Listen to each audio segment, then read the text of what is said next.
বন্ধুরা, পিয়াস কিচেনে আপনাদের সবাইকে স্বাগত জানিয়ে শুরু করছি আমার আজকের রেসিপি। বাঙালির অত্যন্ত প্রিয় একটি রেসিপি শুক্তো। শুক্তো বানানোর জন্য আমি এখানে বড়ি, পেঁপে, সজনে ডাঁটা, বেগুন, লাল আলু, উচ্ছে, কাঁচকলা নিয়ে নিয়েছি। এই সব কটা সবজিকেই আমি ভালো করে কেটে ধুয়ে পরিষ্কার করে নেব। এবারে আমি একটা মশলা বানিয়ে নিয়ে নেবো সাদা সর্ষে, কালো সর্ষে আর পোস্তকে ভালো করে বেটে নেব। এবারে অনেকটা পরিমাণে তেল দিয়ে দিয়েছি, সাদা তেল ব্যবহার করেছি। সাদা তেল দিয়ে তেল গরম হলেই দিয়ে দেবো বড়ি। বড়িটা ভালো করে সোনালি রঙের ভেজে নেব। বড়িটা ভাজা হয়ে গেলে একটি বাটিতে আমি তুলে নেব। এবার ভেজে নেব উচ্ছে। উচ্ছেটা দিয়ে আমি দিয়ে দেবো সামান্য পরিমাণে নুন। নুনটা দিয়ে ভালো করে ভাজতে থাকবো।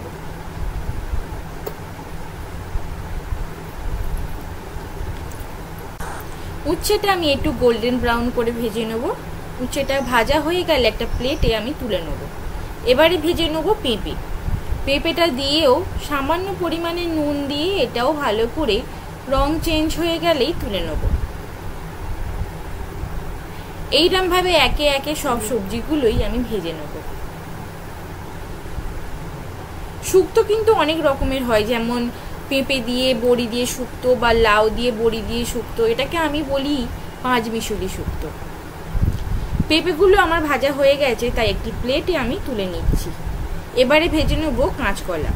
কাঁচকলাটা দিয়ে দিয়েছি আর দিয়ে দেবো সামান্য পরিমাণে নুন ও সামান্য পরিমাণে হলুদ গুঁড়ো।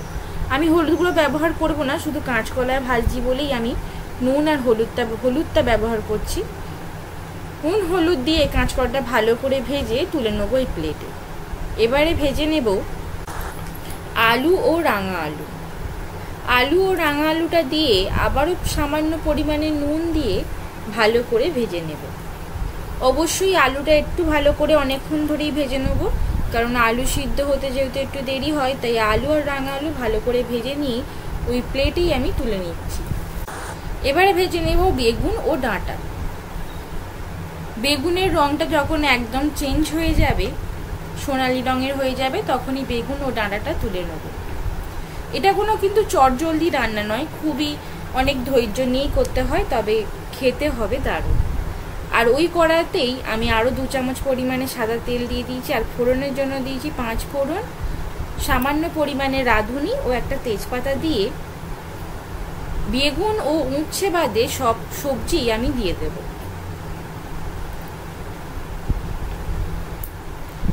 এবারে দিয়ে দেবো আগে থেকে যে 2 রকমের সর্ষে ও পোস্ত ও আদা বেটে রেখেছিলাম সেই বাটাটাই দিয়ে ভালো করে নেড়ে চেড়ে নেব।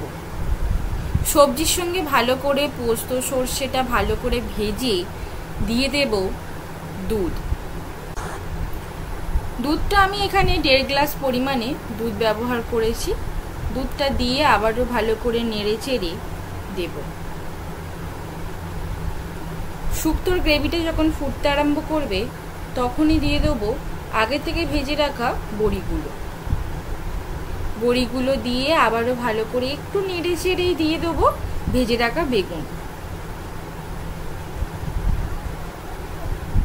বেগুনের টুকরোগুলো দিয়েই দিয়ে দেবো সামান্য পরিমাণে নুন। যেহেতু সবজিগুলো ভাজার সময় আমি সব সবজিতেই নুন ব্যবহার করেছি, তো একদম সামান্য পরিমাণে নুন দিয়ে ঢাকা চাপা দিয়ে হতে দেবো 10 মিনিটের মতন। 10 মিনিট পর ঢাকা খুলে দিয়ে দেবো ভেজে রাখা উচ্ছেগুলো।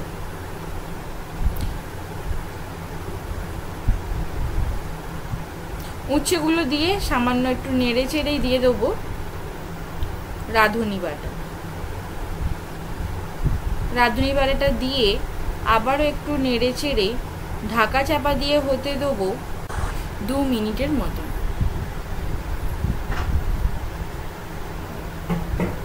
2 মিনিট পর ঢাকা খুলে দিয়ে দেবো 1 চামচ পরিমাণে চিনি।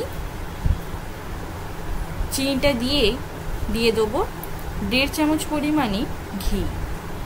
ঘিটা দিয়ে আমি গ্যাসের ফ্লেম বন্ধ করে পরিবেশন করব বাঙালির অত্যন্ত প্রিয় একটি রেসিপি শুক্তো। আমার রেসিপি যদি আপনাদের ভালো লেগে থাকে তাহলে অবশ্যই আমাকে কমেন্ট, শেয়ার, লাইক করতে ভুলবেন না। আরও নতুন নতুন রেসিপি জানতে হলে আমার চ্যানেলটিকে সাবস্ক্রাইব করতে ভুলবেন না। তবে আজ এই পর্যন্ত, দেখা হবে পরের এখনও রেসিপি।